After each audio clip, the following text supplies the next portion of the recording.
Assalamualaikum warahmatullahi wabarakatuh. Sahabat sehat, selamat bertemu lagi dengan Rumah Akreditasi.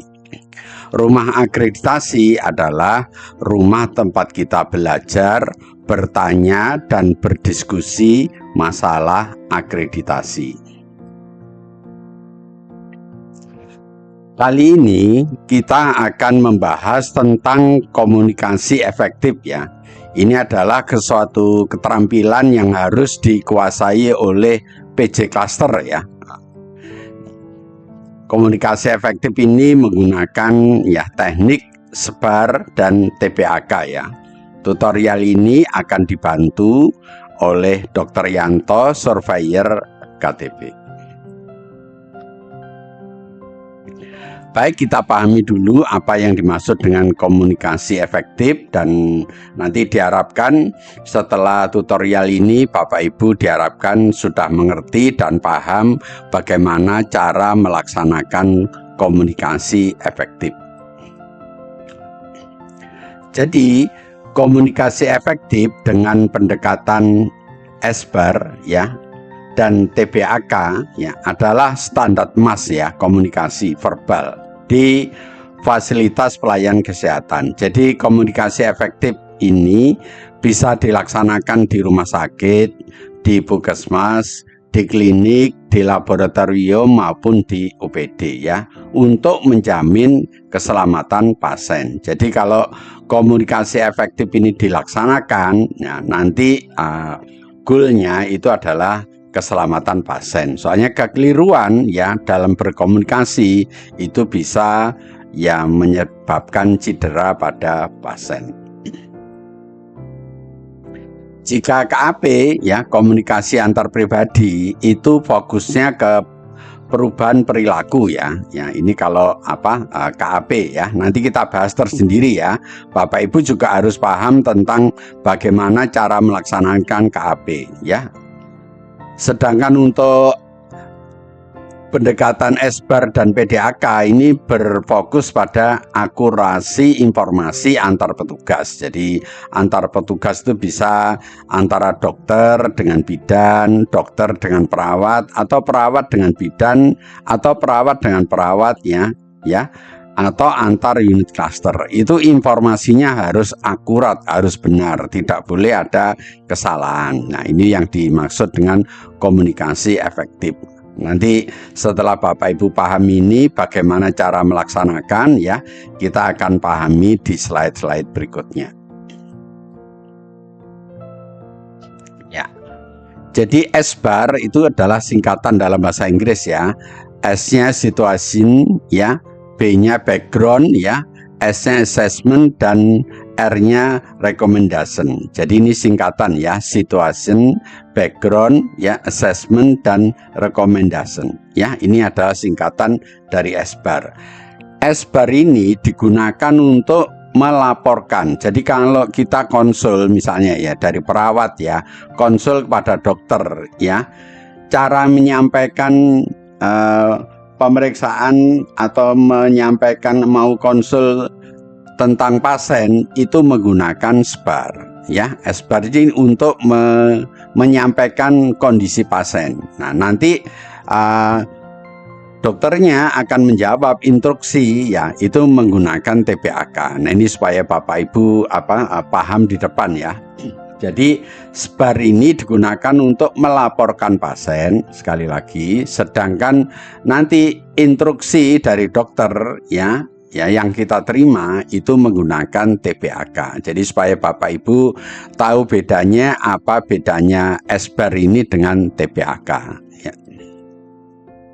Jadi SBAR ini adalah kerangka komunikasi yang terstruktur ya untuk menyampaikan kondisi pasien. Jadi ingat ya, SBAR untuk menyampaikan kondisi pasien. Jadi sekali lagi kalau kita konsul ya, mau mengonsulkan pasien pada dokter, maka menyampaikan kondisi pasien ini menggunakan SBAR ya.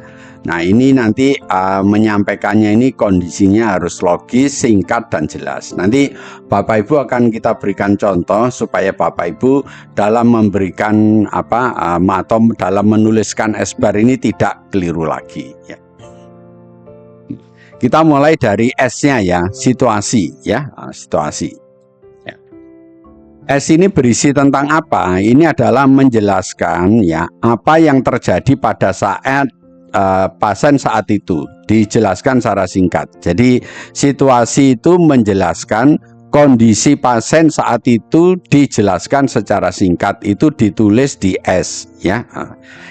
Ya, isinya itu kalau menulis di S ini adalah pertama identitas dari petugas dulu, setelah itu identitas dari pasien ya, kemudian masalah utama yang mendasari kenapa Anda melapor. Ini ya. Jadi dalam menulis di S, sekali lagi pertama yang tidak boleh itu, yang harus ada ya, itu identitas dari petugas, kemudian identitas dari pasien, kemudian masalah utama yang mendasari Anda melapor ya. Ini contoh ya. Halo dokter, ya saya perawat A dari klaster ibu dan anak ya.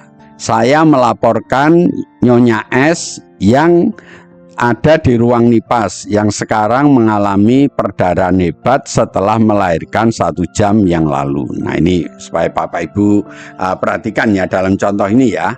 Ya pertama salam ya, boleh halo dokter, boleh assalamualaikum, boleh ya.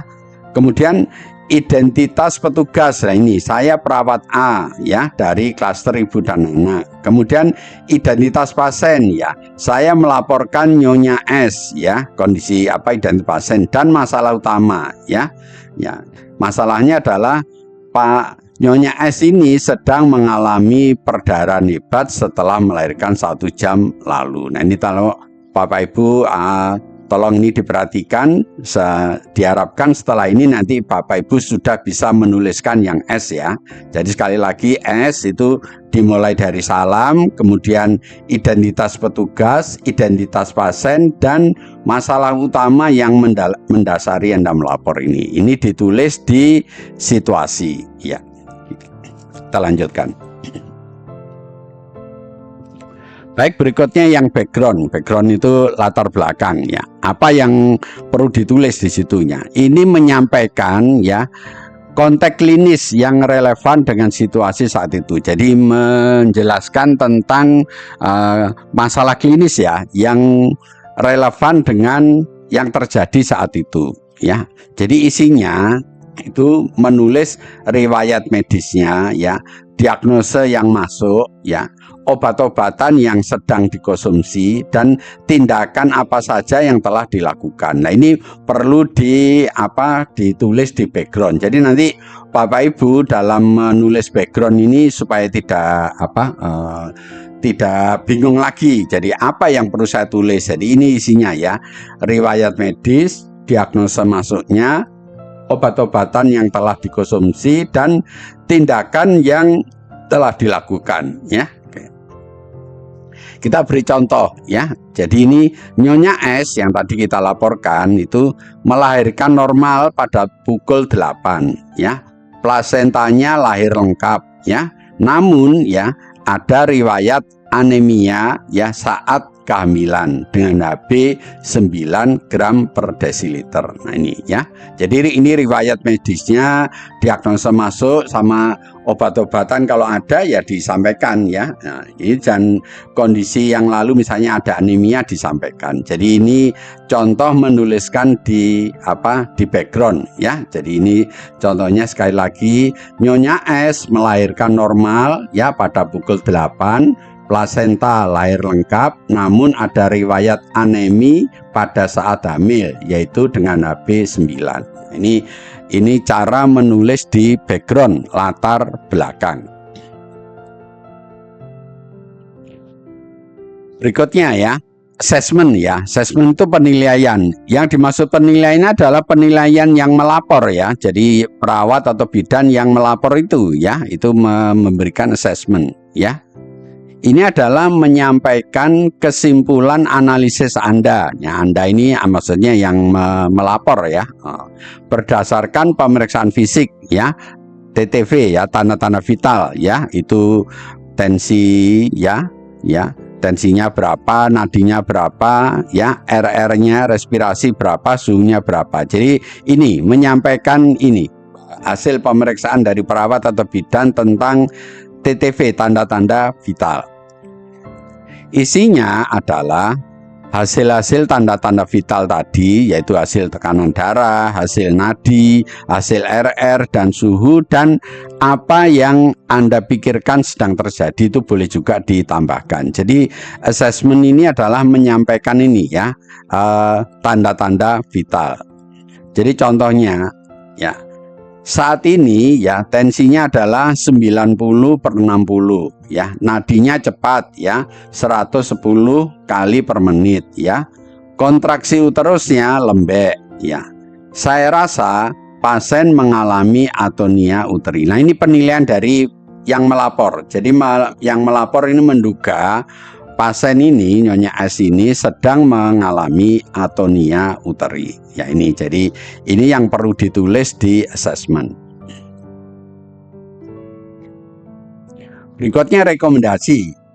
Ingat ya, ini yang sering salah terjadi. Banyak yang dimaksud rekomendasi itu rekomendasi dari dokter, bukan. Ini rekomendasi adalah rekomendasi dari pelapor kepada dokternya. Ini jangan sampai kebalik ya. Jadi yang dimaksud rekomendasi ini adalah rekomendasi dari yang lapor, dari perawat atau bidannya kepada dokternya ya. Jadi rekomendasi ini adalah menyampaikan apa yang Anda butuhkan atau apa yang saran tindakan yang perlu dilakukan dari dokternya. Jadi ini ya, menyampaikan apa yang Anda inginkan, menyampaikan apa yang Anda butuhkan ya. Ya, dari perawat kepada dokternya itu adalah rekomendasi ya. Isinya adalah permintaan instruksi dokter atau saran pemeriksaan tambahan. Jadi isi dari rekomendasi ini adalah permintaan instruksi dokter atau saran dari dokter untuk pemeriksaan tambahan ya. Jadi kita berikan contoh. Contohnya yang ditulis di rekomendasi, dokter, apakah bisa segera datang untuk melihat pasien? Ya. Apakah saya perlu memulai tetesan oksitosin atau menambah cairan infus sekarang? Nah, ini rekomendasi. Ini yang diharapkan oleh yang lapor. Jadi dia yang lapor itu mengharapkan apa dokternya bisa datang. Yang pertama, ya. Apakah perlu segera diberi tetesan oksitosin di drip ya, atau perlu ditambah cairan infus ya. Nah, ini adalah rekomendasi. Jadi rekomendasi itu apa yang diinginkan dari perawatnya atau bidannya, bukan apa yang instruksi yang disampaikan oleh dokternya. Nah, itu yang sering keliru di situ dalam menulis sebar ini. Nah, dengan penjelasan ini diharapkan Bapak Ibu sudah tidak keliru lagi. Kemudian setelah kita melapor ya, dokternya akan memberikan instruksi. Nah, dokter yang memberikan instruksi itu ya menggunakan cara TBAK, tulis, baca, dan konfirmasi. Jadi TBAK ini digunakan untuk menerima instruksi dari dokter. Ini kapan penggunaannya supaya Bapak Ibu paham. Jadi S-bar itu digunakan untuk menyampaikan kondisi pasien ya, untuk konsul. Jadi kalau konsul menggunakan S-bar, sedangkan instruksi dokter itu menggunakan TBAK. TBAK singkatan dari tulis, baca, dan konfirmasi. Jadi TBAK adalah teknik untuk memastikan instruksi verbal yang diterima ya dari dokter ya. Ya, biasanya lewat telepon. Apakah harus telepon? Tidak. Walaupun tidak lewat telepon ya, komunikasi langsung boleh, Pak. Lewat WA juga boleh itu, tapi umumnya itu lewat telepon ya. Tapi ini tidak harus, supaya Bapak Ibu nanti apakah harus lewat telepon, ini tidak harus ya. Ini untuk mencegah kesalahan pemberian obat atau tindakan karena salah dengar. Jadi tujuannya TBAK ini adalah untuk mencegah supaya tidak terjadi kesalahan pemberian obat atau tindakan karena salah dengar ya. Jadi T itu tulis ya. Apa yang perlu ditulis? Ya instruksi dari dokternya tadi yang perlu ditulis. Jadi penerima instruksi, jadi perawat dan bidan itu harus menuliskan pesan lengkap yang disampaikan oleh dokternya. Di mana nyatatnya? Di catatan medis pasien. Jadi di rekam medis ya. Jadi atau di CCTP ya. Jadi Bapak Ibu, yang perlu ditulis ini adalah pesannya dokter. Yang menulis itu perawatnya atau bidannya. Yang ditulis adalah pesannya dari dokter. Di mana menulisnya? Menulisnya di rekam medis pasien atau di CCPT ya.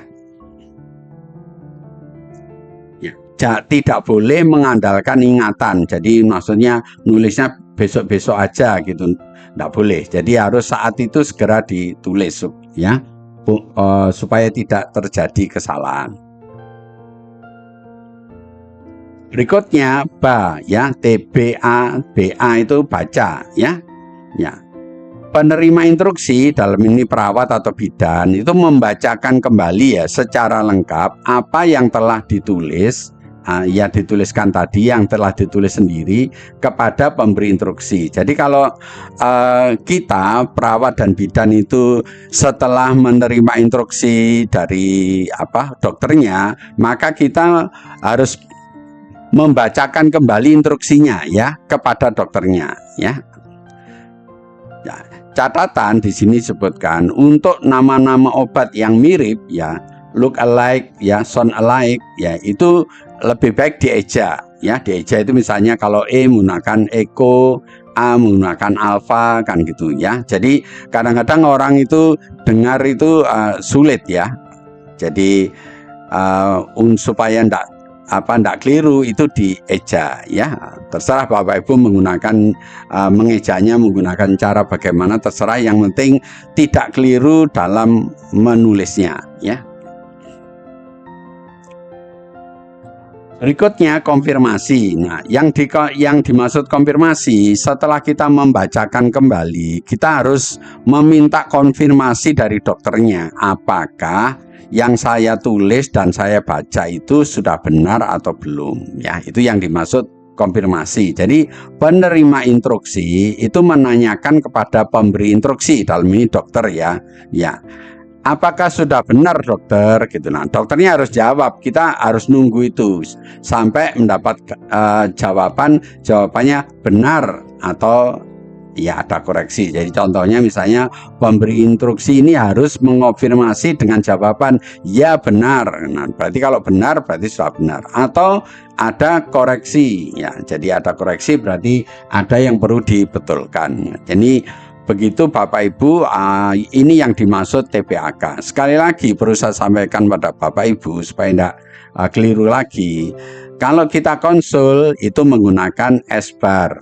Ya, instruksi dari dokter itu kita tulis dengan menggunakan pendekatan TBAK ya. Jadi itu supaya Bapak Ibu tidak keliru lagi dalam melaksanakan SBAR dan TBAK. Ya, nanti kita berikan contoh ya integrasi atau bagaimana cara melaksanakan SBAR dan TBAK ini ya, supaya Bapak Ibu betul-betul paham ya. Jadi SBAR-nya bagaimana, kemudian TBAK-nya bagaimana, kita akan memberikan contoh. Nah, dengan diberikan contoh ini supaya Bapak Ibu betul-betul paham ya. Jadi nanti berikut ini akan kita buat simulasi ya. Simulasi percakapan antara PJ Cluster ya, dalam ini PJ-nya bidan ya, dengan dokter puskesmas. Jadi ini percakapan antara PJ Cluster ya dengan dokter puskesmas ya. Bidannya ini mau melapor ke dokter, berarti kalau mau melapor menggunakan SBAR ya, berarti kalau mau melapor menggunakan SBAR. Bagaimana cara menulisnya ya, atau cara melaporkannya ya gitu. Nah, misalnya gini. Dokter, saya bidan Siti dari klaster anak ya, melaporkan anak B ya umur 2 tahun di ruang tindakan ya. Anak mengalami sesak napas berat dan biru di bibirnya ya. Riwayat asma tadi datang dengan serangan ya. Napasnya 50 kali per menit dan ada suara mengi kuat ya. saya rasa ini adalah serangan asma yang berat. Apakah boleh saya berikan nebulizer sekarang? Nah, berarti di sini S-barnya sudah ditulis lengkap ya, tidak dipisah-pisah lagi ya. Jadi ingat ya, kalau S-bar itu ditulis lengkap seperti ini. Jadi kalau tadi kita menjelaskan S-nya sendiri, B-nya sendiri, A-nya sendiri, terus kemudian rekomendasinya sendiri. Nah sekarang yang dimaksud S-bar ini sudah lengkap. Ini isinya adalah S-bar ya. Nah, jadi S-bar itu lengkapnya seperti ini. Jadi ini saya ulangi lagi ya. Dokter, saya bidan Siti ya. Ini dari identitas dari petugas ya, melaporkan anak B ya di ruang tindakan. Ini berarti identitas dari pasien ya. Anak mengalami sesak napas dan bibirnya biru, berarti ini kondisi yang saat itu ya. Nah backgroundnya ya, riwayatnya asma ya, tadi datang dengan serangan ya. Kemudian A-nya ya, napasnya 50 dan ada suara mengi kuat. Kemudian R-nya, saya rasa ini serangan asma. Apakah boleh saya memberikan nebulizer gitu. Ini adalah S-barnya ya. Kemudian instruksi dokternya, ini kan sudah dilaporkan. Sekarang instruksi dokternya, nah ingat ya, nanti instruksi dokter ini kita tulis dengan TBAK ya, dengan tulis TBAK ya. Dokternya menjawab, ya berikan nebulizer Ventolin 1 ampul dicampur dengan NaCl ya, berikan oksigen 3 liter dan observasi selama 15 menit. Ini instruksi dokternya. Berarti instruksi ini yang akan kita tulis di TBAK ya. Sekarang TBAK-nya ya. Ya, jadi TBAK-nya ini adalah yang tadi adalah instruksi dari dokternya. Berarti bidannya menulis ya di buku atau di rekam medis tadi ya. Baik dok, saya ulangi instruksinya ya. Ditulis ya. Pertama ditulis dulu, menulisnya sudah ya. Nah, sekarang dia membacakan kembali ya. Memberikan nebulizer Ventolin 1 ampul dicampur NaCl ya. Kemudian diberikan oksigen 3 liter per menit ya, lalu diobservasi 15 menit ya. Apakah sudah benar? Ya, apakah sudah benar dokter? Nah, ini konfirmasi ya.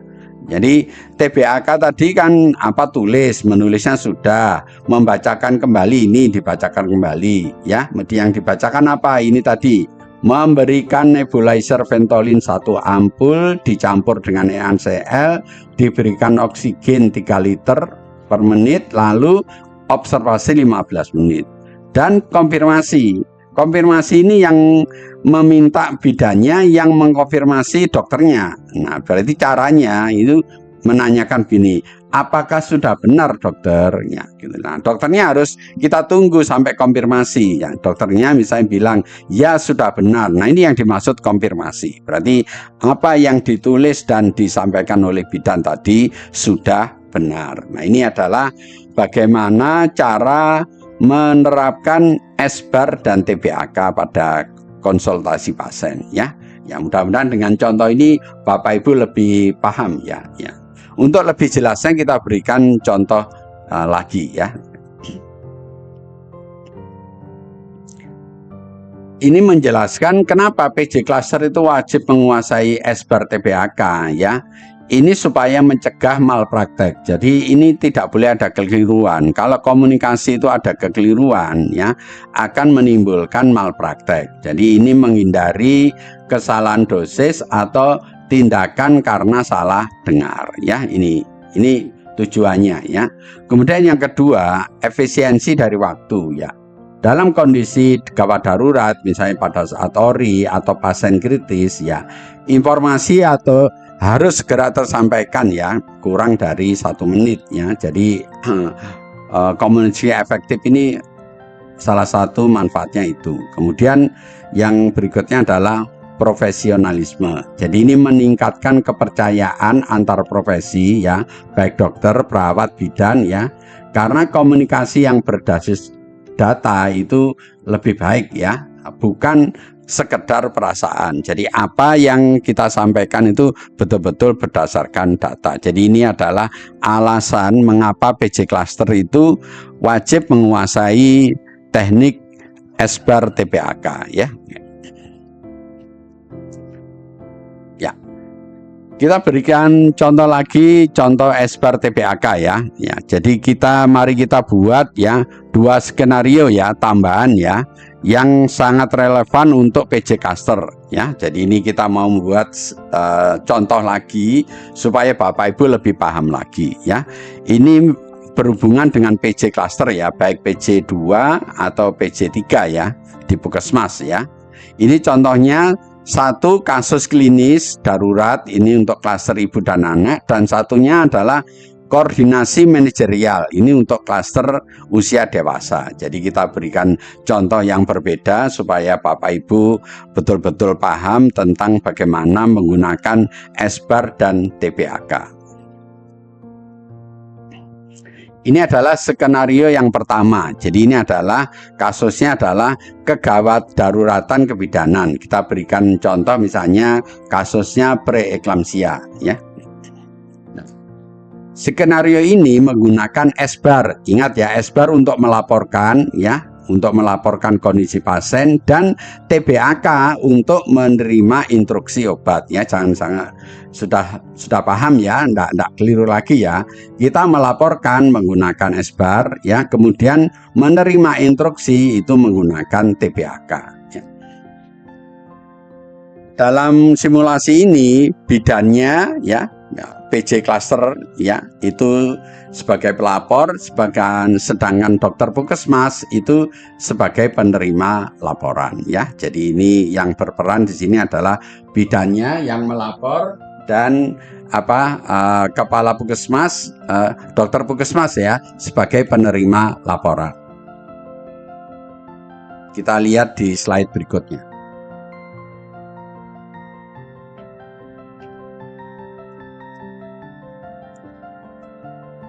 Ini skenario yang pertama ya, yang kasus preeklamsia.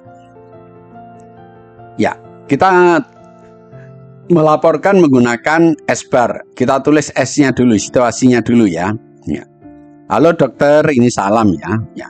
Saya bidan Ani dari klaster ibu ya. Nah, jadi ini identitas dari pelapornya ya.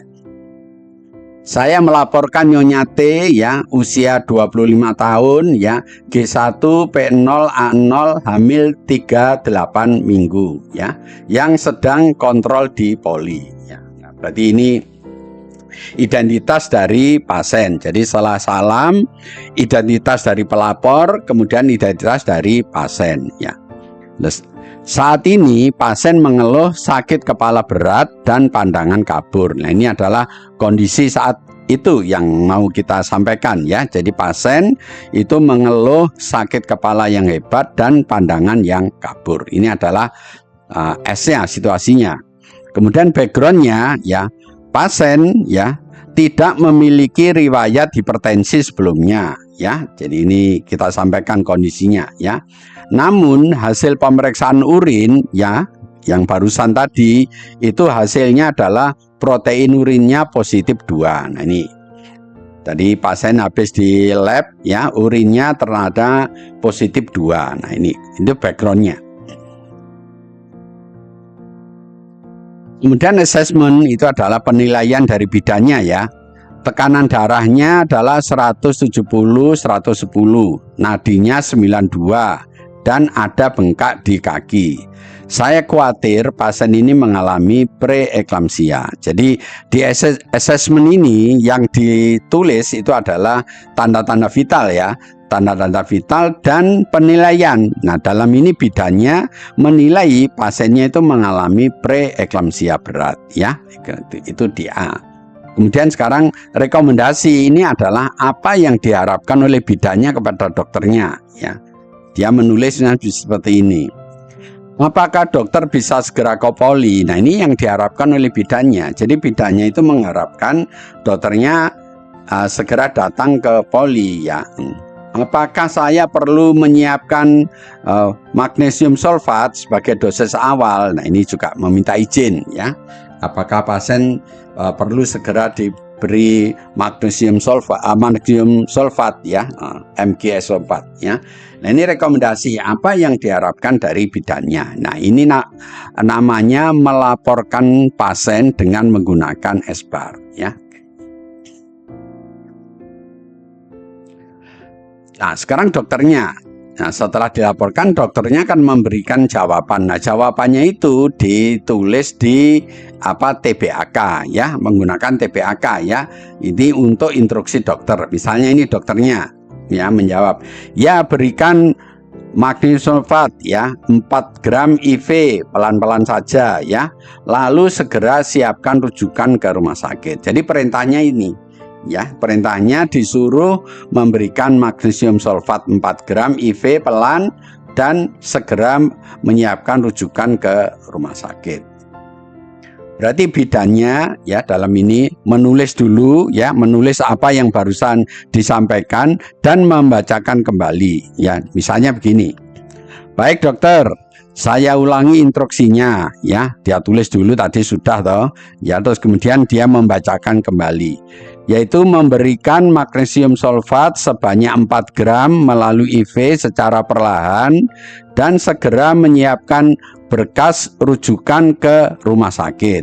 Nah, terus minta konfirmasi ya, apakah sudah benar dokter? Nah, harus ditanyakan begitu ya. Jadi kemudian dokternya jawab, ya sudah benar. Nah, ini yang ditunggu. Ini namanya konfirmasi ya. Jadi ini adalah proses TBAK-nya ya. Nah, dengan penjelasan ini mudah-mudahan Bapak Ibu semakin paham ya. Ternyata begini ya cara menggunakan SBAR dan TBAK ya.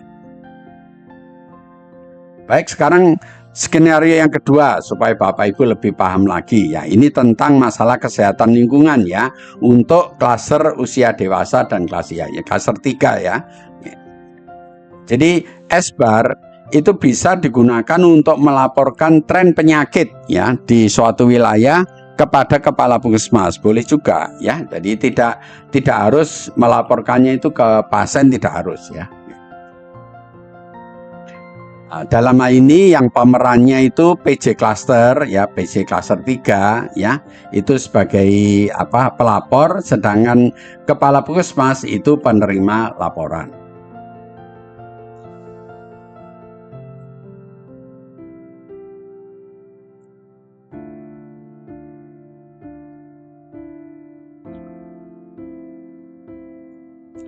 Baik, kita lihat ini yang skenario kedua ya, masalah kesehatan lingkungan.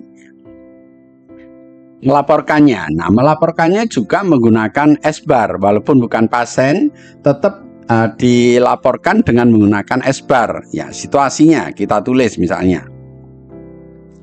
Selamat siang dokter, ini salam ya. Ya, saya PJ Cluster usia dewasa. Ini adalah identitas dari petugas ya. Saya ingin melaporkan adanya lonjakan kasus diare. Nah, berarti yang dilaporkan ini bukan pasien ya, karena ini masalah kesehatan lingkungan. Jadi yang dilaporkan adalah kasus ya, yaitu kasus diare yang melonjak pada kelompok lansia di RW 5 Desa Makmur dalam 3 hari terakhir. Ini ya. Jadi setelah salam, kemudian identitas dari petugas, kemudian identitas dari masalah. Kalau ini masalah kesehatan ya, yang mau dilaporkan. Ya. Kemudian menulis backgroundnya ya. Biasanya itu hanya ada 1-2 kasus saja per minggu, tetapi sejak mulai Senin kemarin itu sudah ada 12 lansia yang datang ke puskesmas dengan gejala yang serupa ya. Informasi sementara ya, saluran air di wilayah tersebut sedang ada perbaikan. Nah, ini latar belakangnya ya. Jadi latar belakang ini ya disesuaikan karena ini bukan pasien, jadi cara melaporkannya seperti ini ya. Ini backgroundnya. Kemudian assessment ini adalah penilaian ya, penilaian dari PJ clusternya tadi ya. Saya menilai ini adalah berpotensi menjadi KLB diare ya. Jadi dia menilai ini akan menjadi potensi KLB diare jika tidak segera ditangani. Mengingat kondisi lansia sangat cepat mengalami dehidrasi. Nah, ini dari penilaian dari pelapor, dia menilai bahwa ini kalau tidak segera ditangani akan menjadi KLB ya, kejadian luar biasa ya. Kemudian rekomendasi adalah apa yang diharapkan dari pelapor ya. Dia mengatakan begini, saya merekomendasikan agar tim Kesling ya, kesehatan lingkungan itu untuk segera melakukan inspeksi sumber air besok pagi.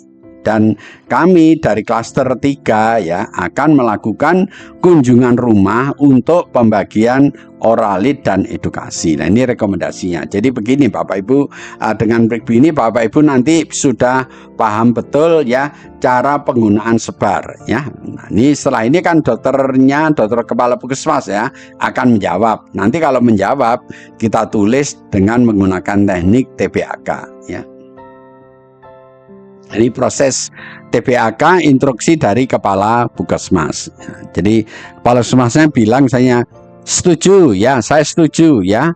Segera koordinasikan dengan petugas Kesling dan juga ambil sampel airnya. Nah, ini yang disampaikan oleh dokternya. Berarti cara menulisnya gimana? Jadi PJ Cluster itu harus menulis dan membaca kembali ya, membacakan kembali ya. Jadi dia membacakan kembali misalnya, baik dokter, instruksinya ya itu dia tulis dulu ya, adalah koordinasikan dengan petugas Kesling ya untuk infeksi besok dan melakukan pengambilan sampel air di RW 05 ya. Sudah benar dokter. Nah, dia minta konfirmasi. Jadi kalau habis membacakan kembali itu selalu harus minta konfirmasi. Jadi dalam ini contohnya, apakah sudah benar dokter gitu, konfirmasi. Dokternya menjawab nanti ya, kita tunggu ya. Ya misalnya kepala puskesmas bilang, "Ya, sudah benar, laksanakan segera." Berarti sudah benar gitu ya. Nah, ini berarti Bapak Ibu cara penggunaan TPAK ya. Dengan contoh-contoh yang banyak ini mudah-mudahan Bapak Ibu betul-betul paham dan sudah tidak keliru lagi dalam menyampaikan ya komunikasi efektif dengan pendekatan SBAR TPAK. Ya. Terima kasih telah menonton video ini ya. Jika video ini Bapak Ibu anggap baik, jangan lupa ya tolong kami beri like ya.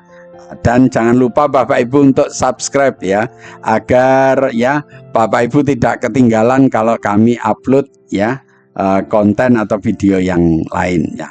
Kalau ada pertanyaan ya tolong Bapak Ibu menulis di komen ya, di komen YouTube channel Rumah Akreditasi, dan tolong bantu kami share video ini kepada teman, sahabat, atau video yang lain agar teman, sahabat, atau kolega yang lain itu ikut mendapatkan manfaat dari video ini ya. Lebih kurangnya saya mohon maaf ya. Mari kita akhiri dengan membaca hamdalah. Alhamdulillahirabbil alamin. Wassalamualaikum warahmatullahi wabarakatuh.